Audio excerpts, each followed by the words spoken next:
जय हिंद दोस्तों। आप देख रहे हैं हेमेंद्र एकेडमी।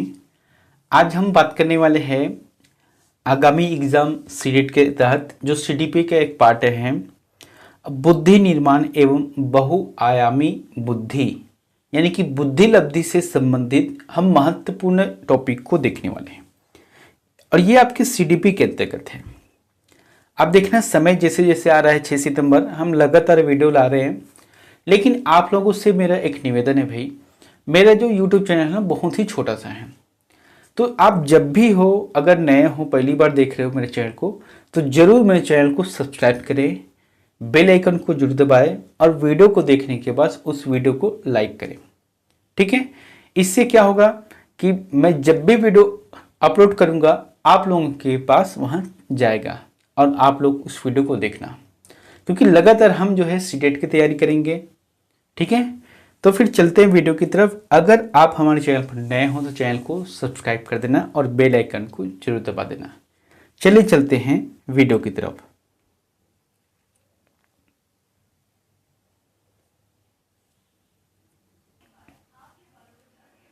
बुद्धि को पहले हम देखते हैं।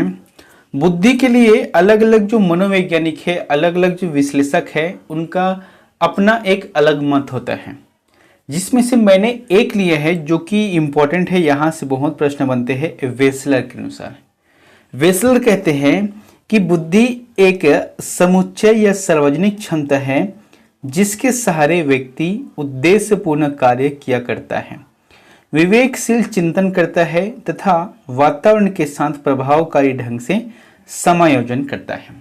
तो ये जो कथन है वेसले के अनुसार से है।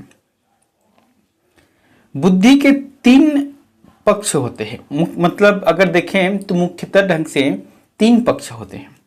एक तो होता है कार्यात्मक, दूसरा होता है संरचनात्मक और तीसरा होता है क्रियात्मक।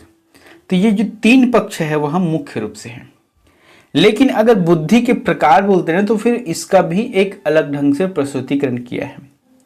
और बुद्धि के प्रकार सबसे बेहतर अगर देखें तो थॉर्नडाइक ने किया है। अब बुद्धि के 3 प्रकार क्या है इस चीज को यहां पर देखते हैं। एक तो आता है सामाजिक बुद्धि, दूसरा है अमूर्त बुद्धि और तीसरा है मूर्त बुद्धि।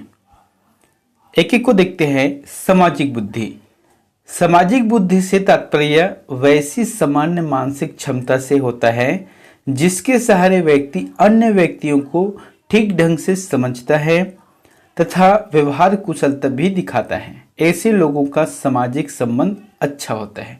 ये जो है सामाजिक बुद्धि है, यानी कि समाज में अपना एक कहते हैं ना कि अपना बुद्धि का प्रभाव छोड़ता है, लोगों के बीच में अपनी पहचान रखता है, ये सामाजिक बुद्धि है। उसी प्रकार से एक आता है अमूर्त बुद्धि। अमूर्त विषयों के बारे में चिंतन करने की क्षमता को ही अमूर्त बुद्धि कहते हैं। ऐसी बुद्धि में व्यक्ति शब्द, प्रतीक तथा अन्य अमूर्त चीजों के सहारे अच्छे से चिंतन कर लेता है। इस प्रकार की क्षमता दार्शनिकों, कलाकारों और कहानीकारों में अधिक देखने को मिलता है। देखो, मूर्त मतलब जिसे हम देख सकते हैं, ठीक है। अमूर्त मतलब जिसका हम चिंतन करते हैं, जैसे कि कोई कलाकार है, कोई कहानीकार है, कोई कविता है, तो ये क्या है, अमूर्त है, जिसमें चिंतन करता है। तो इस प्रकार से भी बुद्धि होते हैं।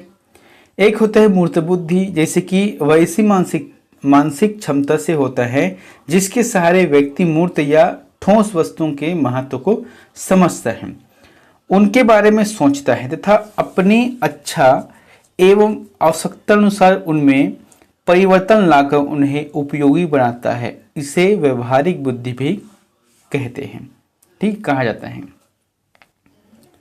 यहां पर देखते हैं बुद्धि मापने के लिए सबसे पहले बुद्धि परीक्षण बिने तथा साइमन ने, याद रखना है, सबसे पहले बुद्धि परीक्षण बिने तथा साइमन ने 1905 में विकसित किया। इस परीक्षण में बुद्धि को मानसिक आयु के रूप में माप कर अभिव्यक्त किया गया।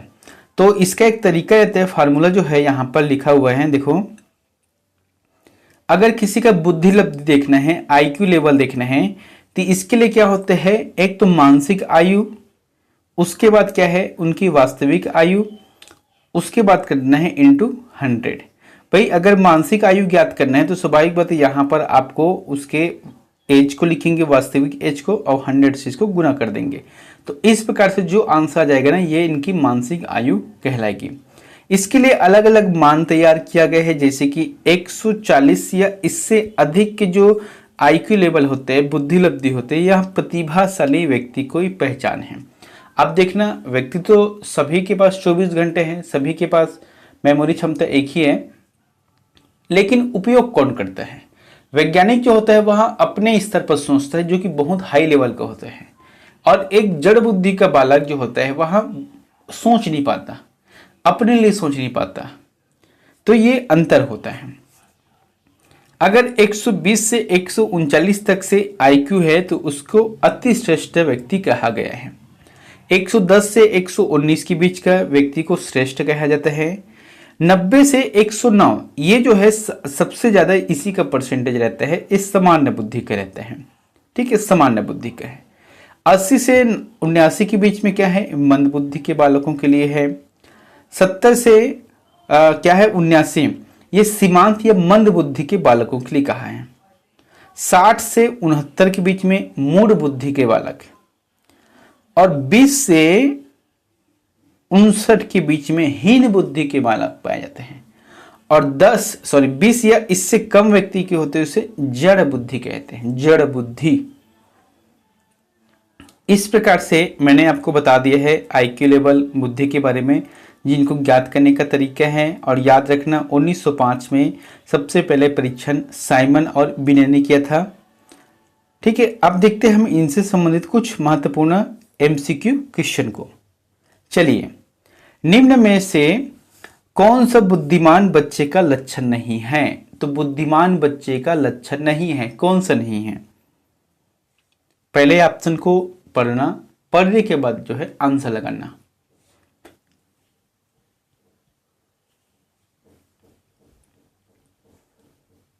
ए ऑप्शन रहेगा। देखो, वह जो लंबे निबंधों को बहुत जल्दी रटने की क्षमता रखता है। भाई रटने से काम नहीं चलता है, समझ के लिखना चाहिए। जो समझ के लिखते हैं वही बुद्धिमान है। लेकिन रटने वाला कितना रटेगा? एक निश्चित तक ही रट सकता है, और वो भी किसी निश्चित डाटा को ही रट सकता है। इसलिए ए ऑप्शन रहेगा, जिसमें बुद्धिमान बच्चे का लक्षण नहीं है। बाकी जैसे कि वह जो प्रवाहपूर्ण एवं उचित तरीके से संप्रेषण करने का क्षमता रखता है, वह जो मूर्त रूप से सोचता रहता है, वह जो नए परिवेश में स्वयं को समायोजित करता है, ये सभी क्या है, बुद्धिमान बच्चे के लक्षण हैं।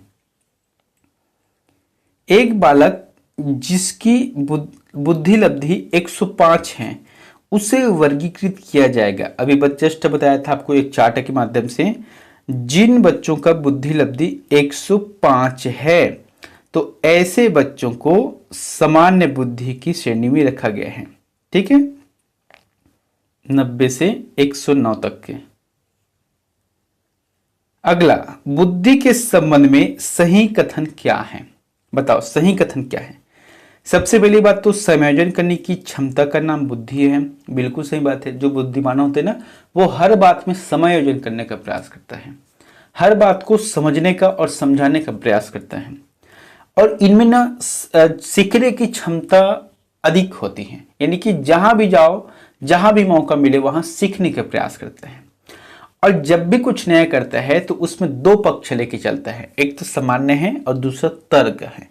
यानी कि आपको तार्किकता की दृष्टि से रखना पड़ता है अपनी बुद्धि लब्धि को, तभी जाके अपनी क्षमता का विकास होता है। तो डी ऑप्शन इसका सही रहेगा। बुद्धिमापन के जन्मदाता हैं, बताइए बुद्धिमापन के जन्मदाता कौन है? देखो, इसका आंसर कई लोग जो है, जैसे कि टर्मेन लिखे ना यहाँ पर सी में, या टर्मन ऐसा कुछ लिखे रहते हैं, लेकिन सही जवाब इसका रहेगा अल्फ्रेड बिने। देखो अल्फ्रेड बिने कैसे, अल्फ्रेड बिने और साइमन ने 1905 में पहले प्रशिक्षण किया, यानी कि परीक्षण किया। इसका मतलब जो पहले करता है उसी को ही जन्मदाता कहा जाता है। लेकिन टर्मेन या टर्मन ने इसकी अवधारणा दी है, इसकी अवधारणा दी है। 1916 में विनय साइमन परीक्षण का सबसे महत्वपूर्ण संशोधन टर्बैन ने स्टैनफोर्ड विश्वविद्यालय में किया और इसी संशोधन से बुद्धिलब्धि के संप्रत्यय का जन्म हुआ और बुद्धि को मापने में मानसिक आयु की जगह बुद्धिलब्धि का प्रयोग होने लगा। इसका मतलब है बुद्धिलब्धि मापन के जन्मदाता अल्फ्रेड विनय हैं और बुद्धिलब्धि के जो अवधारणा प्रस्तुत किया है वहां टर्बैन ने किया है। बुद्धि के बहुकारक सिद्धांत के प्रतिपादक है, बताइए बुद्धि के बहुकारक सिद्धांत के प्रतिपादक कौन है? तो थर्नडाइक है। थर्नडाइक इसका आंसर सही रहेगा।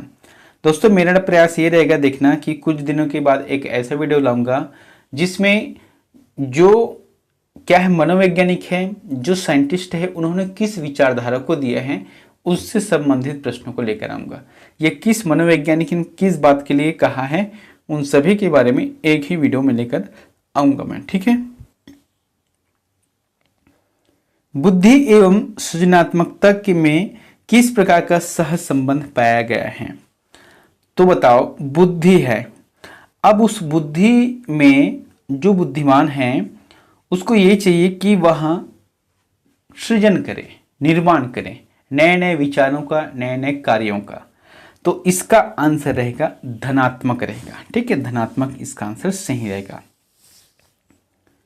मानव बुद्धि एवं विकास की समझ शिक्षा को खालिस्तान योग्य बनाती है। मानव बुद्धि एवं विकास की जो समझ है वह शिक्षा को खालिस्तान बनाती है। तो क्या बनाती है?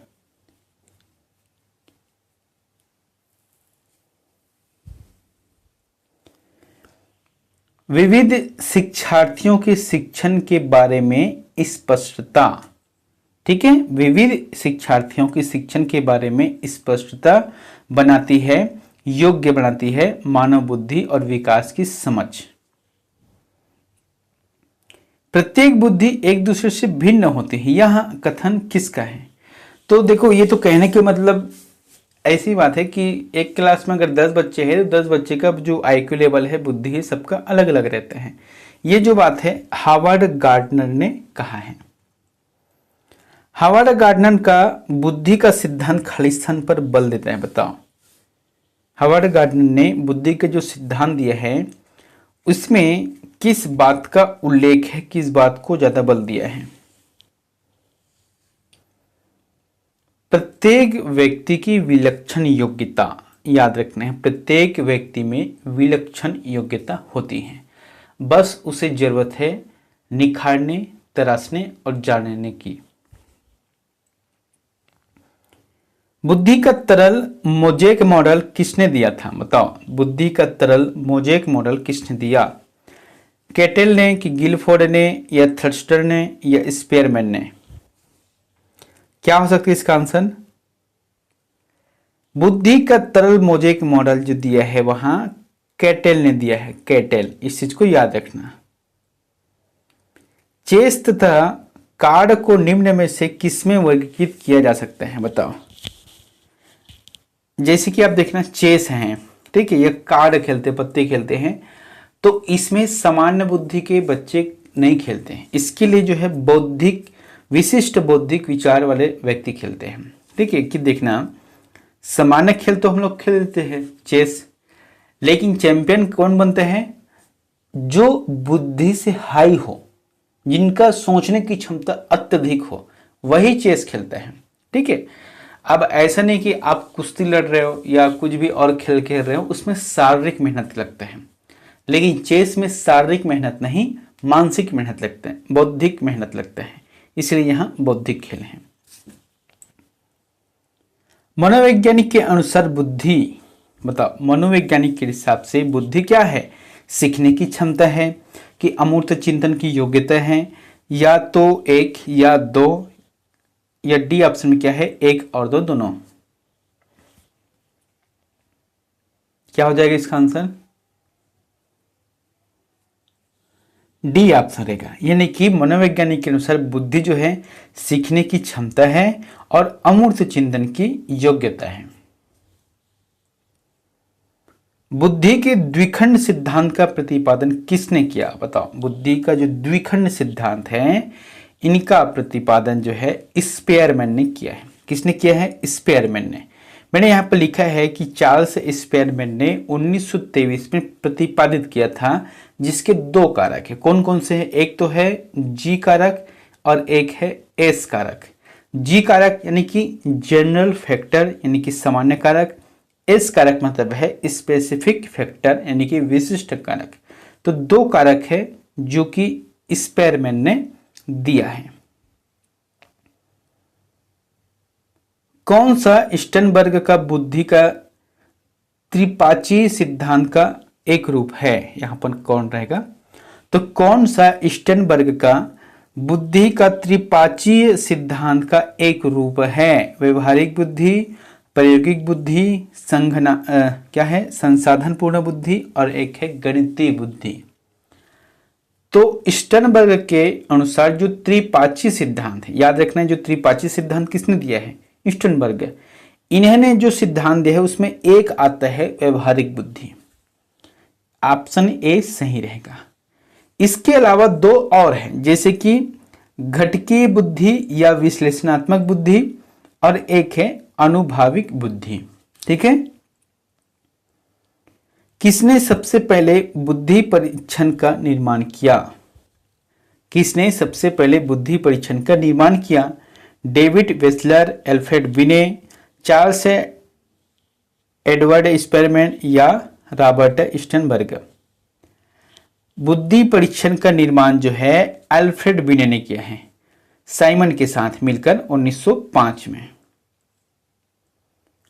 अगला, बहुबुद्धि के सिद्धांत के संदर्भ में एयरफोर्स पायलट बनने के लिए निम्न में से कौन सी बुद्धि की आवश्यकता है? अब देखो यहां पर क्या बनना है? एयरफोर्स के पायलट बनना है। तो इसके लिए बहुबुद्धि के जो सिद्धांत है उसके हिसाब से कौन सी बुद्धि आवश्यक है? तो आंसर रहेगा गतिक बुद्धि। गतिक बुद्धि इसका आंसर सही रहेगा। ये जो बहुबुद्धि का जो सिद्धांत दिया है वह किसने दिया है? यहां से प्रश्न आते हैं। तो ये सिद्धांत हार्वर्ड गार्डनर ने दिया है और बहुबुद्धि सिद्धांत के अंतर्गत 8 प्रकार से वर्णन किए गए हैं, जिसमें से एक आता है गतिक बुद्धि। ठीक है।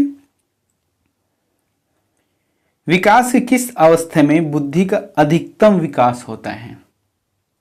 विकास की किस अवस्था में? बाल्यावस्था, शैशवावस्था, किशोरावस्था या प्रौढ़ावस्था? तो दोस्तों इसमें जो है किशोरावस्था के जो समय है इसमें बुद्धि का विकास सबसे ज्यादा होता है। ठीक है। बाल्यावस्था, शैशवावस्था तो बचपन में गुजर जाता है, बहुत ही छोटापन है। प्रौढ़ावस्था जीवन का अंतिम समय है, तो इसमें बुद्धि का विकास तो होता नहीं है। तो जो भी होता है वहां एक युवावस्था, किशोरावस्था के दरम्यान में होता है। बुद्धि है तो क्या है बुद्धि? एक अकेला और जाति विचार है कि दूसरों के अनुकरण करने की योग्यता है, यह एक विशिष्ट योग्यता है, सामर्थ्यों का एक समुच्चय है। बुद्धि जो होता है सामर्थ्यों का एक समुच्चय, जैसे कि शुरू में मैंने बताया था ना, सामर्थ्यों का एक समुच्चय होता है बुद्धि। जिनके पास बुद्धि होता है वहां समायोजन करता है, जिनके पास बुद्धि वहां किसी भी बात को कहने से पहले उसमें तर्क करता है, चिंतन करता है, नए नए आविष्कार करता है। ये सभी बुद्धिजीवियों का एक लक्षण है। तो ऑप्शन के हिसाब से डी इसका सही जवाब रहेगा। औसत बुद्धि वाले बालकों को बुद्धि लब्धि खाली स्थान के बीच होगी, बताया था ना। 140 के पहले, उसके बाद है 20 से कितना है 29 है, या उसके बाद और है, तो इन्हीं के बीच के बाद कहा गया है औसत बुद्धि। तो औसत बुद्धि ये सामान्य बुद्धि का है, यानी कि 90 से 109, 90 से 109 जिनके IQ है, बुद्धि लब्धि है, वह सामान्य बुद्धि या औसत बुद्धि वाले बालकों की श्रेणी में आता है। निम्न में से किस प्रकार की बुद्धि का प्रयोग अंतरिक्ष यात्रा के दौरान होता है? बताओ। अंतरिक्ष यात्रा, अब अंतरिक्ष यात्रा के दौरान में किस बुद्धि का प्रयोग होता है? स्थानिक बुद्धि का। स्थानिक बुद्धि देखो, आपकी भाषाई बुद्धि वहां पर काम नहीं करता, शारीरिक गतिक बुद्धि काम नहीं करता, संगीतीय बुद्धि भी काम नहीं करता, अब अंतरिक्ष में गए हो, आप म्यूजिक बजाओगे तो उसमें थोड़े होता है काम। तो फिर स्थानिक बुद्धि, आप स्पेस में गए हो, आपको स्पेस के बारे में पता नहीं है, उस यान के बारे में पता नहीं है, उस जगह के बारे में पता नहीं है, वहां पर करना क्या होता है ये पता नहीं है, तो ऐसे में आप अंतरिक्ष यात्रा नहीं कर सकते। इसके लिए चाहिए क्या, आपके पास जो है स्थानिक बुद्धि होना चाहिए, जो उस दरमियान में आपका काम आता है। और ये हावर्ड गार्डनर के बहुबुद्धि सिद्धांत पर आधारित है, जिसमें अंतरिक्ष यात्रा के दौरान मानसिक कल्पनाओं को चित्र के रूप में देने में किया जाता है। बुद्धिलब्धि संप्रदाय विकसित किया। बुद्धिलब्धि संप्रदाय विकसित किया किसने किया है? टर्मैंड ने किया है। अभी जस्ट बताया था ना 1916 में कौन से विद्यालय है वहां पर जाके इन्होंने क्या है जो बीने हैं और एक और है साइमन, इनके द्वारा जो प्रथम बार प्रशिक्षण किया गया था, प्रयोग किया गया था, उसी पर इन्होंने अध्ययन किया है। सामान्य तथा विशिष्ट कारक सिद्धांत का प्रतिपादन किया था। सामान्य तथा विशिष्ट कारक सिद्धांत का प्रतिपादन किया था तो किसने किया था? अल्फ्रेड बिने ने, स्पेयरमैन ने, गिलफोर्ड ने या थर्स्टन ने? आंसर रहेगा स्पेयरमैन। बुद्धि के तरल क्रिस्टलीय प्रतिमान के प्रतिपादक कौन थे? बुद्धि के तरल क्रिस्टलीय प्रतिमान के प्रतिपादक कौन थे बताइए। आंसर क्या जाएगा इसका? केटेल इसका आंसर सही रहेगा।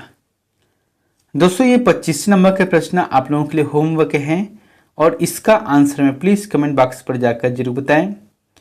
चलते हैं वीडियो की तरफ। यहाँ पर क्या है प्रश्न कि 5 वर्ष मोहन की मानसिक आयु 8 वर्ष है, उसकी बुद्धिलब्धि कितनी है? यानी कि मोहन की जो आयु है वह 5 वर्ष है, लेकिन उनकी जो मानसिक आयु है वहां 8 वर्ष है, तो इनकी बुद्धिलब्धि कितनी है आपको ये बताना है। 150, 160, 140 या 135?